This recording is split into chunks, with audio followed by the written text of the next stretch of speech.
슈퍼버그 보이지 않는 적과의 전쟁 몇 가지죠. 슈퍼버그 보이지 않는 적과의 전쟁에서 변수들의 어떤 변수가 있을까?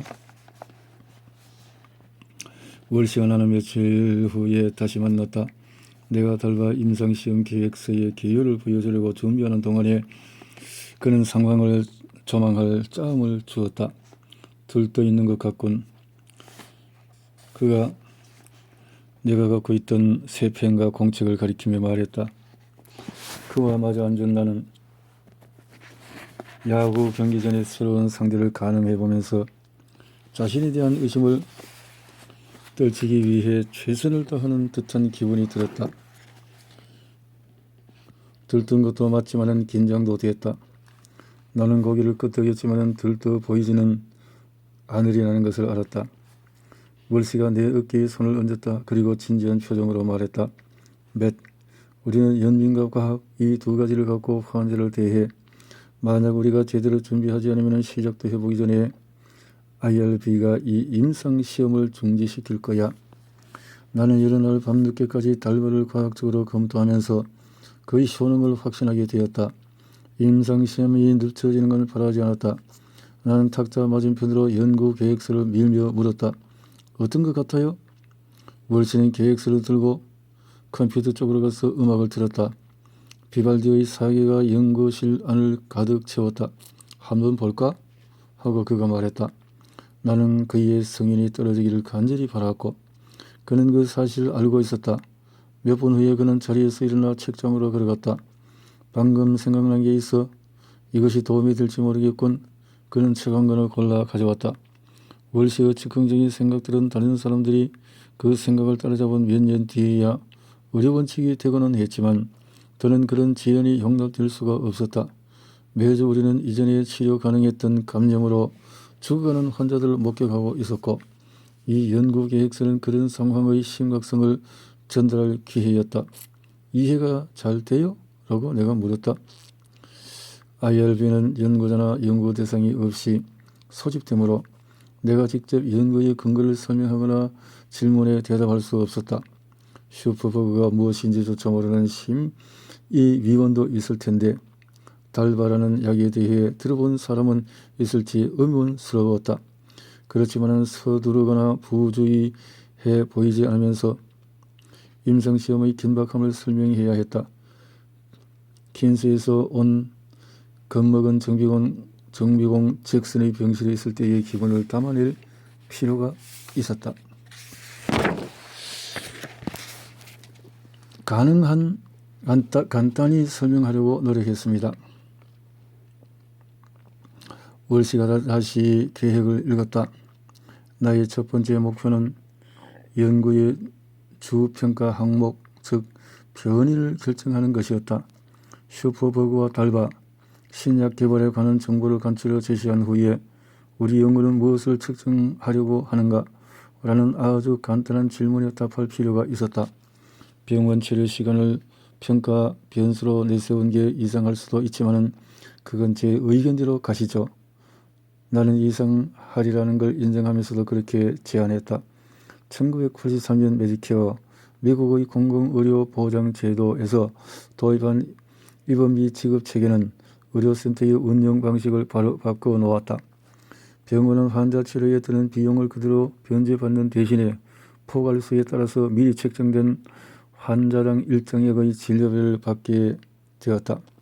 폐렴과 같은 간단한 진단의 수가는 수천 달러인 반면에 장기 이식은 수십만 달러일 수 있다. 병원은 이런 금전적인 인센티브의 급격한 구조조정에 재빠르게 대응했다. 1983년 10일이었던 환자의 입원 기간이 2013년에는 5.1일로 줄어들었다. 병상 회전율이 증가했고 수익 또한 증가했다. 환자가 빨리 퇴원할수록, 즉 병원 치료 시간이 짧을수록 병원은 다른 환자를 입원시켜 또 수입을 올릴 수 있다. 치료 시간이 어찌나 중요한 기준인지 분기마다 내 환자의 치료 시간을 동료들의 환자와 비교한 인쇄물을 받을 정도다. 이렇게 대놓고 비교를 당하는 일도 드물었다. 나는 월시에게 우리는 환자의 치료 시간 단축을 내세울 겁니다. 라고 말했다. 나는 계획서에 초점을 처리 시간에 둘 것이며 임상시험에 관한 나의 모든 결정을 거기에서 끌어낼 거라고 말했다. 월씨는 고개를 끄덕이고는 연구 계획서를 내게 돌려주었다. 나는 곧 우리의 연구 계획서를 판단할 가상의 심의위원들을 상상하며 내 연구실로 돌아왔다. IRB는 5명으로 구성되어야 하지만은 그 기관과 관련이 없는 사람 1명과 비과학 분야 종사자 1명을 포함해야 한다는 조건 외에는 어떻게 구성해도 상관이 없다. 전문 지식은 전제 조건이 아니다. IRB 위원의 임무는 연구 대상자들이 연구 참여에 따른 위험과 혜택을 이해하고 차별적인 방법으로 선택되지 않도록 하는 데 있다. 임상 연구 계획서의 준비는 내게 새로운 경험이 될 것이다. 견본을 보면서 작성할 수도 있었지만은 나는 독창적인 계획서를 쓰기를 원했다. 그 후에 몇 주 동안 나는 슈퍼버그 감염 및 다른 진화를 앓는 환자들을 돌보며 일상적인 병원 업무를 계속 처리했다. 그리고 밤에는 연구 계획서를 작성했다. 나는 병원에서 목격하는 상황들을 설명하고 절망 속에서 영감을 찾는 그런 순간의 심각성을 전달하려고 애쓰면서 수십 개의 초안을 작성했다. 계획서의 문구까지 우리 두 사람이 합의하는 대로 임상시험 승인을 받기 위해서 IRB에 제출할 계획이었다. 몇 주에 걸쳐 밤늦게까지 이어진 숱한 회의를 거듭한 끝에 나는 계획서를 완성했다. 58페이지에 1만 5천 개 이상의 단어로 작성된 계획서는 우리가 하려는 임상시험에 대한 설명이 담겨 있었다. 우리는 슈퍼버그나 새로운 변종 박테리아로 인한 피부 또는 연조직 감염으로 병원에 입원한 환자들에게 달바가 기존 치료제보다도 효과적인지 알아보고자 했다. 임상시험은 사전과 사후로 2단계로 나눠서 진행할 예정이었다. 처음 6개월간의 사전 연구 단계에서는 심각한 피부 감염 환자들이 표준 치료제에 어떻게 반응하는지 관찰한 것이다. 그전 슈퍼버그 감염과 싸우고 있으며 입원이 필요한 환자들이다. 이어지는 6개월간의 사후 단계에서는 동일한 감염 질환을 앓는 다른 환자들에게 달바를 투여할 계획이었다. 뉴욕 프레스비테리안 병원에 고용된 6천여 명의 의사들은 매년 200만 명 이상의 환자를 돌보고 있는데 우리는 이 병원에서 달바를 사용한 최초의 의사가 될 것이다. 이 모든 과정에 총 1년이 걸릴 예정이었다. 월씨와 내가 해결해야 할 문제가 한 가지 더 있다. 임상시험에서는 선임 연구원 역할을 해줄 연구 책임자가 있어야 했다. 연구 책임자는 연구의 모든 세부사항을 감독하고 연구의 성패에 대한 궁극적인 책임을 진다.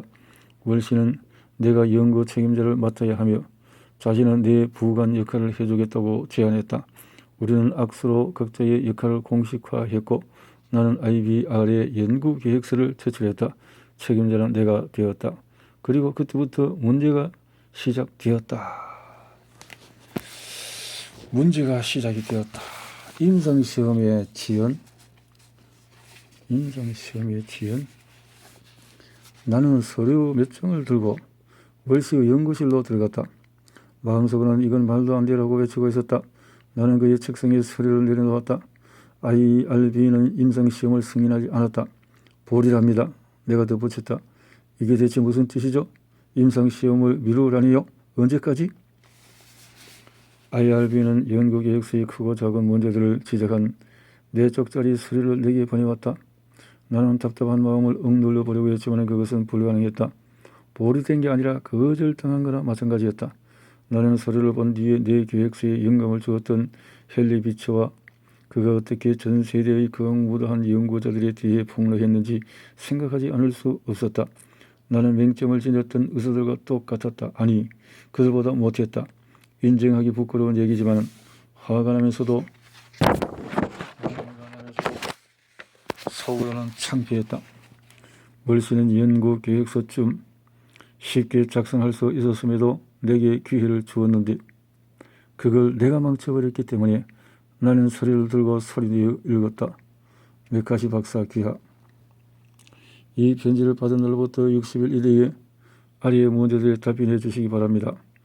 완벽한 답변을 제시하지 못하거나 30일 연장 요청을 하지 않는다면 임상시험 승인 신청 철회로 처리될 것입니다.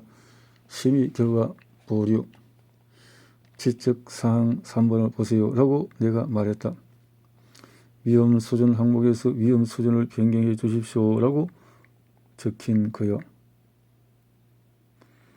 2014년 FDA는 피부 감염 치료제로 달바를 승인했지만 그것은 슈퍼버그가 우리 병원에 자주 출몰하기 전이었다. 그러므로 실제로 그 약이 효과가 있을지는 아무도 모를 일이었다. IRB는 어쩌면 박테리아가 이미 달바의 내성에 생겼을지도 모르는데 우리가 감염을 치료할 수 있다고 주장하여 환자들을 위험에 빠뜨리지 않을까 우려했다. 박테리아가 새로운 효소나 유출 펌프를 만들어 냈다면 약이 쓸모없어질 수 있으므로 나는 그 점을 밝혔어야만 했다. 어쩌면 그게 옳은 지적일지도 몰랐다. 좋아. 나는 심호흡을 몇 번 했다. 변경해야 한다면 해야지. 그 주 초에 교수 회의에서 달바를 언급했을 때 나는 열광적인 반응과 회의적 시선을 함께 받았다. 그게 효과가 있을지 어떻게 압니까? 라고 한 의과대학 교수가 물었다. 또 다른 교수가 물었다. 정말 안전한 건지 알 수 있는 겁니까? 회의실 뒤편에 있던 한 노련한 의사는 가끔 FDA가 잘못된 결정을 내린다고 지적했다. 혹시 옴니플럭스를 기억하는 분이 있습니까? 그는 1992년 피부, 폐, 여러 감염의 치료제로 승인됐던 광범위 항생제를 우리에게 상기시켰다. 3개월 후에 그 약은 여러 사람의 죽음과 연관성이 있는 것으로 알려지면서 판매가 취소됐다. 옴니플럭스는 간과 신장 기능 장애 그리고 저혈당과 함께 몸 전체로 산소를 운반하는 적혈구가 저절로 파괴되는 용혈, 빈혈을 유발하는 것으로 밝혀졌다. 환자에게 투여하기 전에 우리는 이런 문제를 면밀히 살펴봐야 합니다라고 그는 말했다. 나는 달바에 있을 수 있는 몇 가지 한계점을 연구 계획서에서 언급하기는 했지만 옴니플럭스의 망령을 직접 다루지는 않았다. 분명 내가 간과한 부분이었다. 나는 안전상의 우려 외에 달바의 가장 매력적인 측면 중의 하나, 즉 1회 투여 후에 환자가 퇴원할 수 있다는 점까지 의사들이 가장 문제시한다는 것을 알게 되었다. 의사들은 환자가 나아지고 있는지 직접 지켜보기를 원한다. 실험적인 약을 투여한 후에 병원에서 내보낸다는 것은 현명한 일로 여기지 않는 듯 했다. 동료 의사들에게 환자의 병원 치료 시간을 줄일 수 있다는 주장은 설득력이 없었다. 나와 함께 일하는 의사들은 신약을 사용하기 전에 효과가 있는지 알고 싶어 했고 통제권을 내주는 것도 그들에게 그리 마음 편한 일이 아니었다. 나는 그들의 그런 점을 높이 샀다. 나도 그럴 것이기 때문이다. 나는 실험실 데이터에 비추어 달바가 우리 환자에게 효과가 있으리라고 확신했지만 IRB의 우려에서도 취할 점이 있었다. 나는 어려운 문제에 부닥쳤다. 나는 달바의 효과를 증명하기 위해서 임상시험을 하고 싶었고 다른 사람들은 내가 임상시험을 하기 전에 달바가 효과가 있다는 증거를 보고 싶어 했다. 이런 상황에서 어떻게 해야 할지 모르겠습니다. 라고 나는 월시에게 말했다. 이런 문제에 부닥친 게 우리는 처음은 아니야. 월시는 보류 통지서를 차분히 다시 읽으며 대답했다. 기억해. IRB는 적이 아니야. 그가 문 쪽을 가리켰다. 질병이 적이지. 우리의 적은 감염이야. 나는 소매를 거두면서 깊은 한숨을 내쉬었다. 보류 통지서를 받았으니 임상시험은 몇 개월 지연될 것이다. IRB의 우려가 타당할 수도 있어. 커피를 좀 내려야겠군. 그가 덧붙였다. 토머시가 늘 의사가 되고 싶었던 것은 아니었다. 커네티컷주 덴버리에서 보낸 소년 시절에는 아버지처럼 군인이 되겠다는 꿈을 잠시 품었다. 그의 아버지 존 월시는 제29 보병사단의 정찰부대 하사였으며 2차 세계대전 중에 어릴 적 친구들과 함께 노르망디 상륙작전에 투입되었다가 오마하 해변 전투에서 가까스로 살아남았다. 월시는 아버지가 프랑스의 아르덴 숲속 독일군의 후방에서 연합군을 위한 정보를 수집했으며 그의 삼촌들은 B-17 폭격기로 유럽 전역을 누볐다는 이야기를 들으며 성장했다. 해외에 파병가 있는 동안에 월시는 덴버리 출신의 아가씨와 편지를 주고받았다. 존의 부대가 프랑스에서 기습 공격을 당했던 1944년 12월 24일까지 그들의 서신 교환은 계속되었다. 파편에 무릎을 다치기는 했지만 존 월시는 퍼플 하트 훈장, 전투 중에 사망하거나 다친 군인에게 주는 훈장을 받았으며 게르하르트 도마크처럼 전지 봉부가 유예되었다. 젊은 병사는 기국에서 편지를 주고받던 여자와 결혼했다. 그리고 얼마 지나지 않아 톰 몰시가 태어났다. 어려서부터 애국심과 봉사정신이 투입된 톰 몰시는 우리의 항생제 연구를 종종 임무라고 표현했다. 하지만 그는 7살 때 예상치 못한 인생의 전환점을 맞이하게 된다. 어느 날 몰시가 학교에서 돌아와 보니 어머니가 몸이 좋지 않다고 했다. 다음날 아침에는 어머니의 통증이 더 심해져 병원에 실려갔다.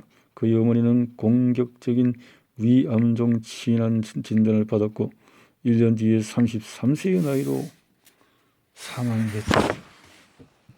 33세의 나이로. 어느 날 어머니가 병원에 가시더니 다시는 집으로 돌아오지 않으셨지라고 그는 내게 말했다. 그때 월시는 의사가 되겠다는 결심을 했다. 소년 월시는 의사들과 의료 종사자들이 군인에게서 찾아보기 어려운 놀라운 자질, 연민을 지니고 있음을 알게 되었다. 어머니가 돌아가신 후에 엄청난 병원비 청구서가 그의 아버지에게 날아왔다. 그는 지금 돈으로 치면 10만 달러쯤 되었는데 우리가 그런 큰 돈을 갚을 길은 도무지 없었어 라고 회상했다. 그의 어머니를 치료했던 소도시 의사들은 병원비 청구서를 찢어버렸다. 그냥 탕감해 주더라고. 의사들은 월시의 어머니를 살리지 못했지만 그의 아버지를 구해 주었다. 그런 관대함은 월시가 의학의 길을 추구하도록 고무했지만 군인 가족으로서 군대에 이끌리는 마음을 떨쳐버리기는 힘들었다. 그런 주민 대부분이 블루칼라인 마을에서 과학 과목뿐만 아니라 운동에도 뛰어난 우등생이자 운동선수였기에 그의 가족 주최의원은 월시를 해군사관학교에 추천해 주었다. 월시는 지금도 그렇듯이 싫다는 말을 못하는 성격이었으므로 사관학교 면접 중에 엉뚱한 발언을 하지는 않았다면 장교 후보생이 되었을 것이다. 월시는 면접장에서 어린 시절 일들을 간단히 설명하면서 자신이 진짜 열정을 가진 분야는 의학이라고 고백했다. 그 말에 면접관은 우리는 해군과 해병대를 훈련하지 의사를 훈련하지 않니? 라고 대답했고 그를 면접에서 탈락시켰다. 그래서 월시는 매사추세츠주 우스트에 있는 작은 가톨릭 학교인 어섬션 칼리지의 전역 장학금을 받고 입학해 생물과 화학을 공부하게 되었다. 대학을 졸업한 후에 존스 홉킨스 의과대학에 진학하여 내과, 미생물학, 소아과, 감염질환, 혈액학, 종양학 등 점점 전문화된 분야의 수련을 거쳐서 뉴욕 프레스비테리안 병원의 현재 직책을 맡게 되었다. 톰 월시의 획기적인 연구 경력은 버나딘 실류의 만남으로 거슬러 올라갈 수 있다.